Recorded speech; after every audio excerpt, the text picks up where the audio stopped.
The Houston Rockets are surprisingly good this season, and they've caught a lot of people off guard with how fast they rose through the ranks during what was supposed to be a rebuilding era. Holiday on the run, a 3-on-2 break inside at Şengün. But make no mistake about it, this version of the Rockets is different from the one that featured James Harden. Instead of relying on one superstar leading a history-breaking offensive system, this team relies on a steady diet of teamwork, strong defense, and good coaching. That's why this team has quickly risen through the standings and is looking to make some noise by the time the playoffs start rolling. For the better part of the 2010s, the Houston Rockets were synonymous with James Harden because this franchise built a winning organization around him and his incredible offense. Harden was so good that he won the MVP and led the Rockets to the top of the NBA standings while sporting one of the craziest offenses we've seen in recent memory. Of course, we know that Harden never won a title with the Rockets, and they both parted ways in 2021, allowing the two parties to try to win championships separately. The Rockets entered a rebuilding phase that allowed the team to find a way to move on without a megastar carrying the offensive load on his shoulders all on his own. A lot of people thought it would take a long time for the Rockets to rebuild, especially because this team didn't have assets to build a team around. They had a young Alperen Şengün in the first few years of the post-Harden era, but they won a combined total of 42 wins in the 2 seasons that went by after they traded the beard.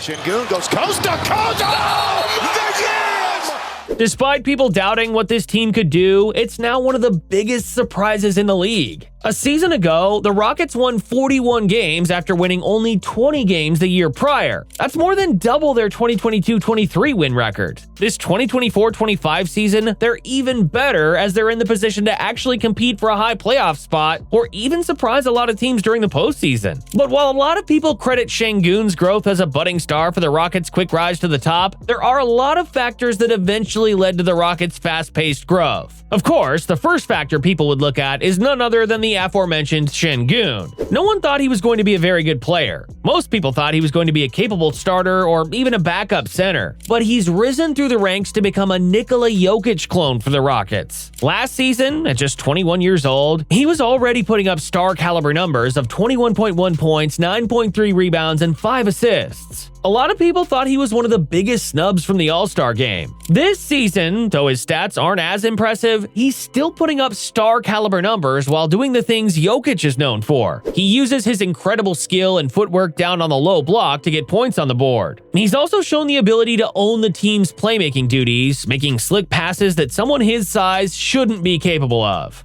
The pass along to you on the addition of Scott Foster. Hope he's all right. How about the pass? The cut.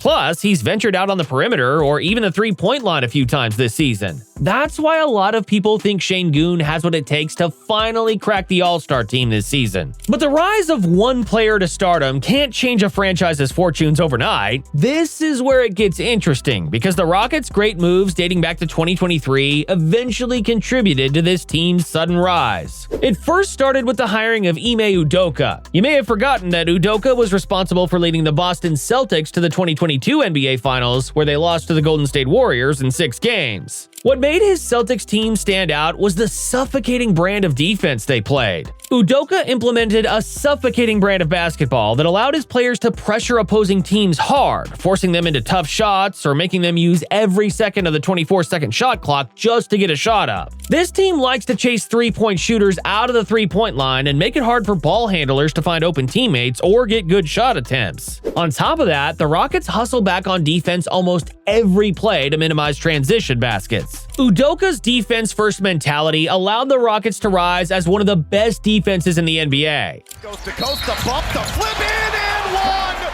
They minimize opponents' points scored per game and have one of the best defensive ratings in the league. This team also rebounds the ball incredibly well because hustle is ingrained into the DNA of every player on the roster. But the Rockets' 2023 moves didn't stop there. Their 2 most important player acquisitions were Fred VanVleet and none other than Dillon Brooks. You might be thinking that these players aren't even game-changing stars, but they are perfect for the brand of basketball this team plays. VanVleet is the very symbol of what it means to hustle from the bottom to the top. From an undrafted player, he worked his way up to become a huge part of the 2019 Toronto Raptors championship roster. He also became an all-star with the Raptors during his stint with that team. But while he hasn't been putting up star-level numbers with the Rockets, his veteran leadership and presence allowed this team to learn the value of hard work. After all, if the leader of your team works harder than everyone else despite lacking the talent that most players have, you're going to want to work just as hard or even harder. He basically turned into an extension of Udoka's coaching and leadership. Meanwhile, Brooks has also proven himself a good acquisition for the Rockets. In 2023, he and the Memphis Grizzlies had a falling out because of his antics on and off the court. Hold on! Brooks tried to make a name for himself by being too physical to the point that he became the dirtiest player in the league. On top of that, he likes talking trash despite not having the type of game that backs up his loud mouth. The Grizzlies didn't like what he brought to the table because they thought he was changing the team's image into one that the front office didn't exactly love. That's why they told him they wanted him out of Memphis. A lot of people thought that Brooks wasn't going to find a new team because his brash mouth and overly physical brand of basketball outweighed his subpar offensive game. But the Houston Rockets loved what he brought to the table, allowing him to find a home in Texas. Brooks has toned down his physicality and trash talking a bit, but he brings the same intensity, confidence, and swagger. He is far from being the team's best player, but he personifies the type of physicality and defense-first mindset that Ime Udoka wants his players to have. His personality perfectly suits the type of culture the Rockets want to build.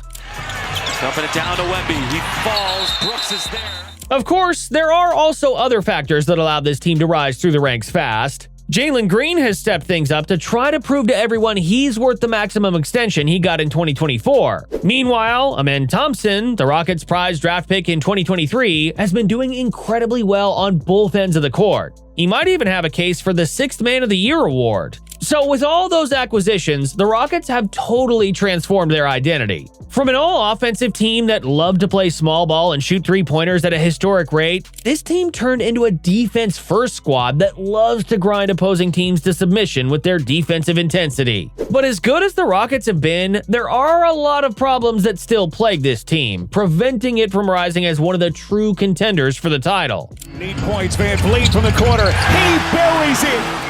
The first would be its offensive struggles. The Rockets are mostly a middle-of-the-pack offensive team that struggles to find efficient shots. If you look at their stats, their best scorers struggle to shoot over 45% from the field. Van Vliet and Green, two of their best shot creators, can't even shoot 40% on a consistent basis. Jabari Smith is also yet to prove his worth as a high lottery pick in 2022. While defense is still a huge part of what makes a team a championship contender, the offensive part of the game has become more important, especially with the way the league has been trending over the past few seasons. The Rockets may play championship-level defense, but this team's offense is nothing short of mediocre, sometimes even atrocious. So if the Rockets want to get to the next level, they have to be better on the offensive end. Thankfully, this team's core players, Şengün, Green, Smith, and Thompson, are still quite young. And when they start hitting their shots, the Rockets are probably going to be true championship contenders.